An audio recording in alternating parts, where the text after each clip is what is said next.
Buong ganit mga dinta na pagyan ng rasa. Pagyan ng alas ngibi ko na, alas 10 ba. Karon ablay ba? Yang mugikan. Kay News Plus FB nila. News nila kahapon. Close. Agi ba?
Good morning mga kalakwatsera worldwide.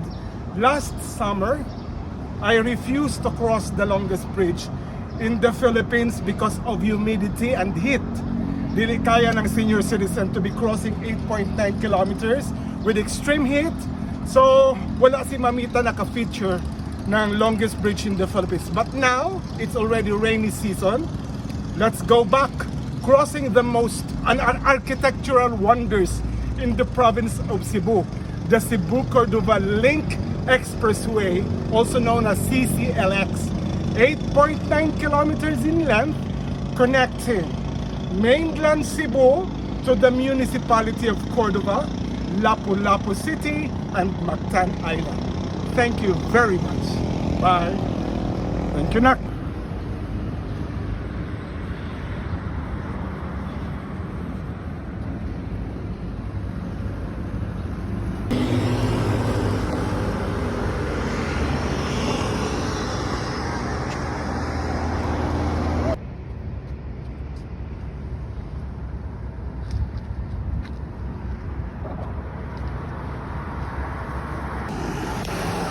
In order to cross the bridge safely and successfully, be sure to be rehydrated, no?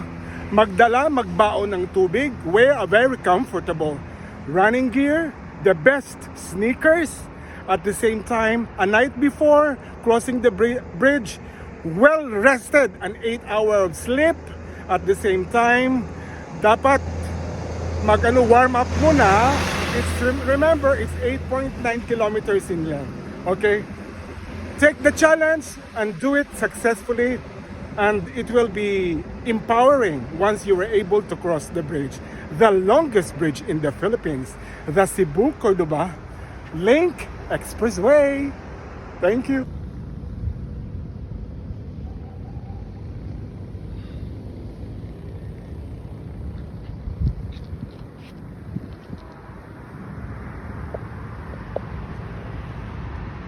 For the senior citizen like me, I'm already 62, I encourage you.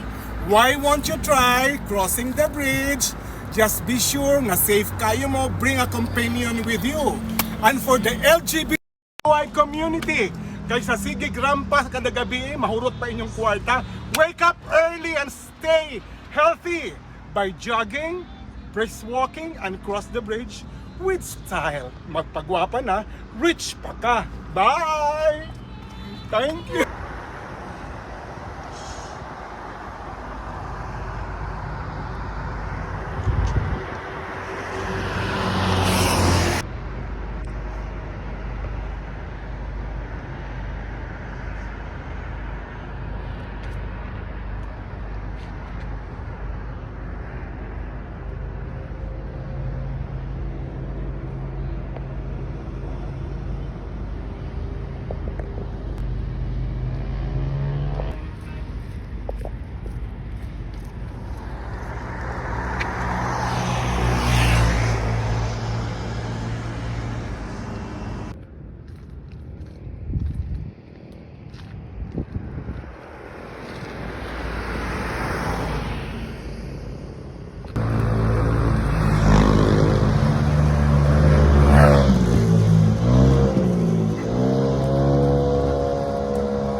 as we celebrate the Pride Month, I am going to challenge the community of the LGBTQI where I belong.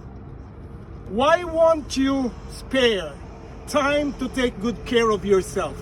Be healthy, be well, be rich. Look at this tigulang na bayot, 62 years old and able to cross the 8.9 bridge, known as the longest bridge in the Philippines. So, take time out from your work, sa mga rampa, and take good care of yourself. Because after all, health is wealth. Happy Pride Month. Bye. In celebration of the Pride Month, we have the loveliest followers, supporters, Gen Z of Mamita Lacuatsera. Good morning! Oh, happy Pride Month! Kinsa ang gusto nato nga i-shout out? Go ahead, anak. Shout out sa akong pamilya ni Raso Talisay. Yes? Akong family From where? from Talisay. Talisay? Shout out to my family and friends from Talisay. Okay, and the loveliest of them all. Shout out to my family and my team. Ay! Okay, sige. I am so proud of you guys. Always remember, ha? Health is wealth. If you are students, study very well. Make your parents proud and remember, education will be the weapon freeing us from the bondage of discrimination, bigotry, and cruelty, lalo na sa mga ipokrito at judgmental na society. I love you guys! And permission to post this one. Huh? Bye-bye!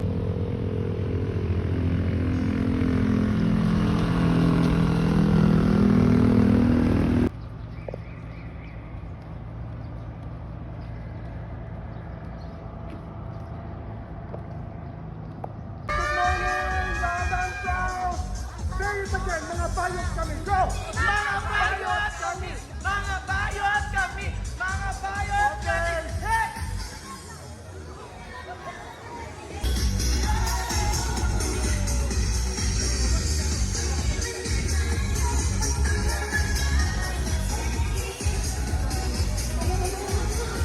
Roll.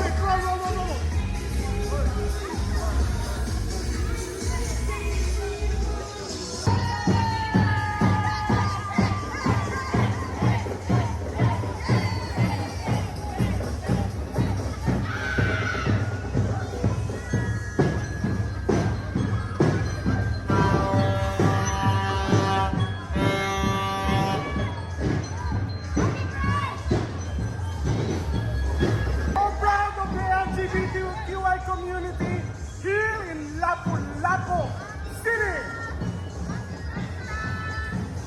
Loud and proud, be proud to be you. Good morning, mga Kalakwatsera worldwide. Last summer, I refused to cross the longest bridge in the Philippines because of humidity and heat. Hindi kaya ng senior citizen to be crossing 8.9 kilometers with extreme heat. So, wala si Mamita naka-feature ng longest bridge in the Philippines. But now, it's already rainy season. Let's go back, crossing the most architectural wonders in the province of Cebu. The Cebu-Cordova Link Expressway, also known as CCLX. 8.9 kilometers in length, connecting mainland Cebu to the municipality of Cordova, Lapu-Lapu City, and Mactan Island. Thank you very much. Bye. Good night.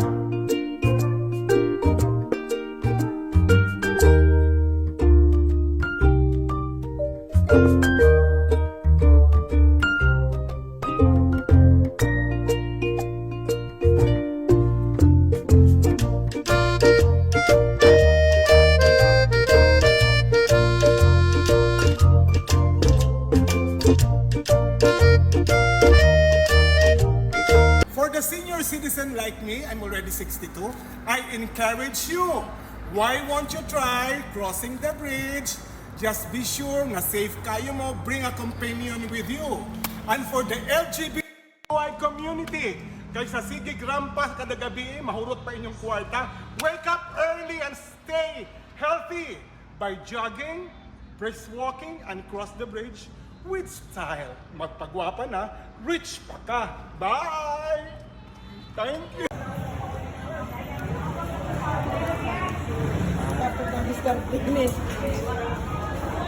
First timer ba yan? Kung siya kasi ba? Nga nag-ano siya. Nga 5 cm na siya.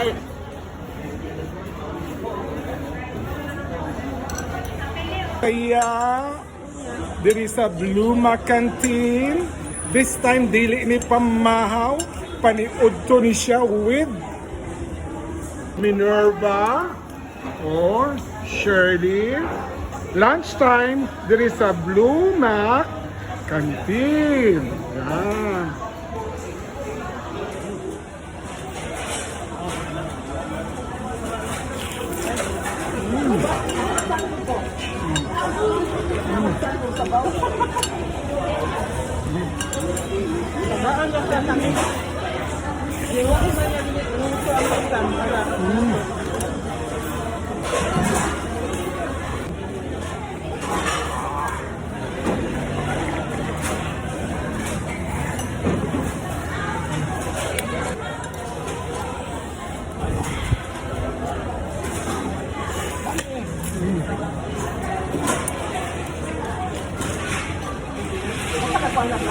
Wa ni mga condiments ha.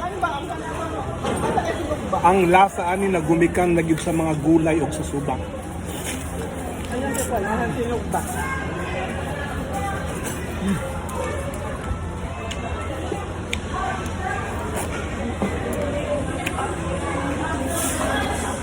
So ay good ninyo mga kalakwatsera. Ang utan Bisaya diri sa Bluma Canteen. Kay maka-addict gyud. Ako mo ani ko diri pamahaw, but this time for a change paniud to. Actually ang ilang utan Bisaya gyud diri lunchtime man gyud. But mag-request man gyud ko sa iyang i-breakfast magluto. But this time lunch with my classmates mo na nga.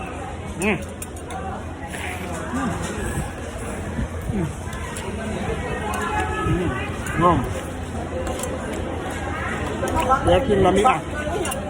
Wala pa rin mga bata. Ito ba ang mga kita dito na gamit alam mo pero pagkakunta. Kalahi kang Mariel nga utang Bisaya. Wala siya yung kanang mga unsa bitsin, wala siya yung unsa na magic sarap. Ang flavor niya nagumikan. Mo order ni Marie pa deliver lang natin. Yes, oo. Nagumikan na gyud sa mga gulay og sa iyang gibutang nga isda nga sinugba.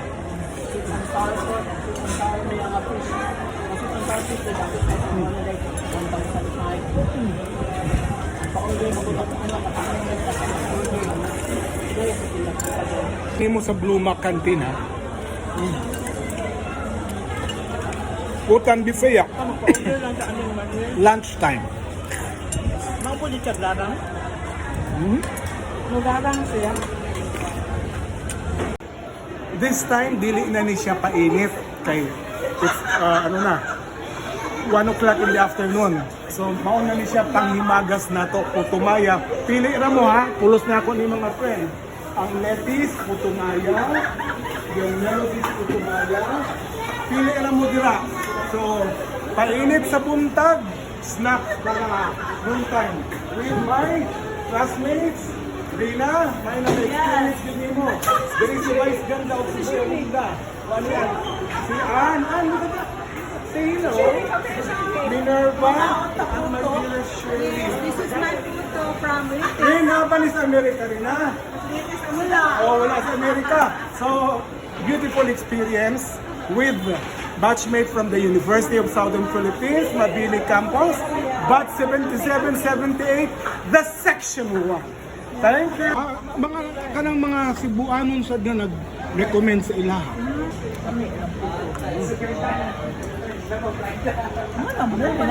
Kaon pa.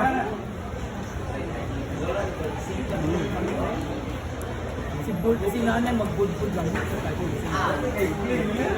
Baka nang pilit sa ayaw nga dito. Ay, ginger. Yung nanay ba wala ka nito sa kaliti ka nila.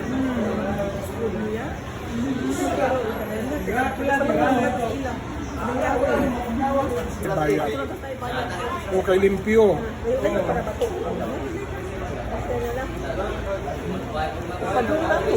Ano nga, gawa ka. Let's go upstairs from view. Dati, nanon siya din ay ano pangkatulugan overnight ang kansi. Kansi. Wala kayo nag-let no?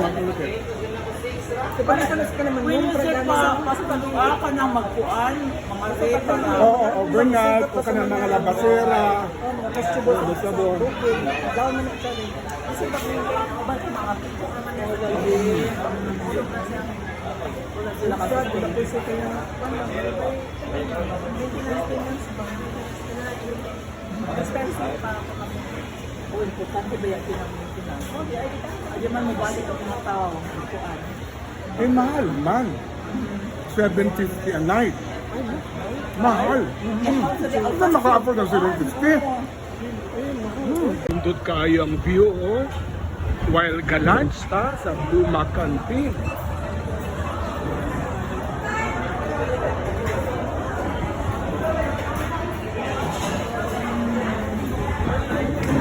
Smile Andy!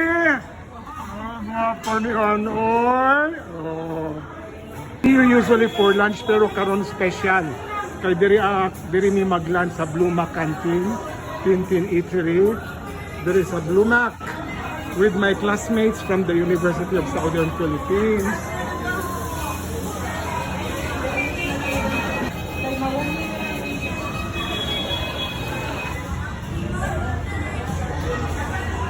Ani, katong uka na siya. Ang bangon. Nagpulang ko anong nagbook. Okay, ready. Mga kanakwatsera, dili kayo po tig-ani diri lunchtime sa Blue Canteen.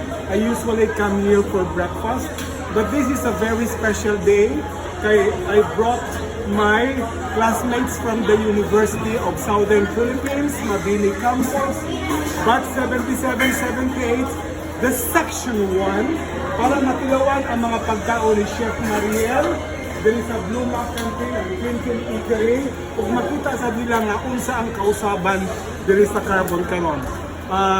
It is in the second floor of the new interim building of Carbon Public Market. Mauni, today is Saturday, mauni mga foods nga available.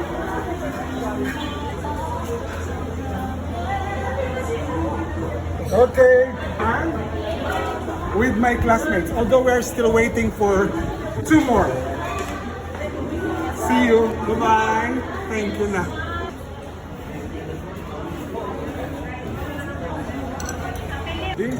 Proudly wearing t-shirt from Romblon. This time while I'm doing my content creation, ako gigisulot ang Romblon t-shirt promoting the beautiful island of Romblon. While eating my lunch here sa Blue Canteen ni Chef Mariel. Hitting 2 birds with 1 stone, promoting the eatery of Mariel and of course, the island of Romblon. Thank you! Tundot kayo ang view, oh. While galanch ta sa Blue Canteen.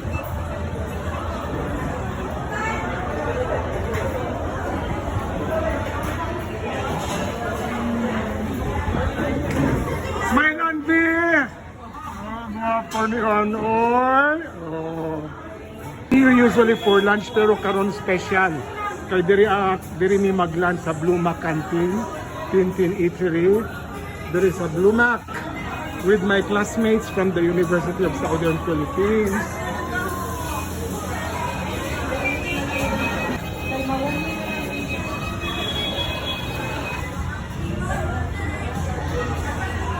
Ani, katong uka na siya. Ang bangon. Nagpulang ko anong nagbook. Okay, ready.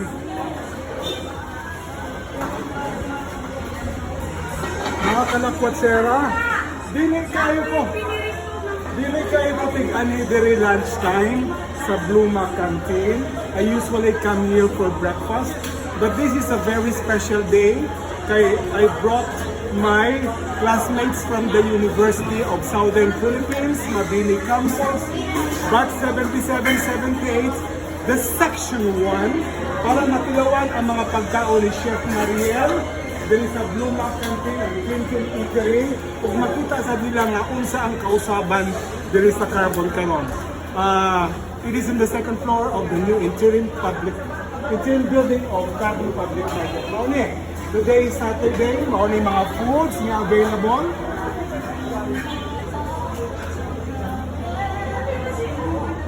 Okay, and with my classmates, although we're still waiting for 2 more. See you. Bye-bye. Thank you na.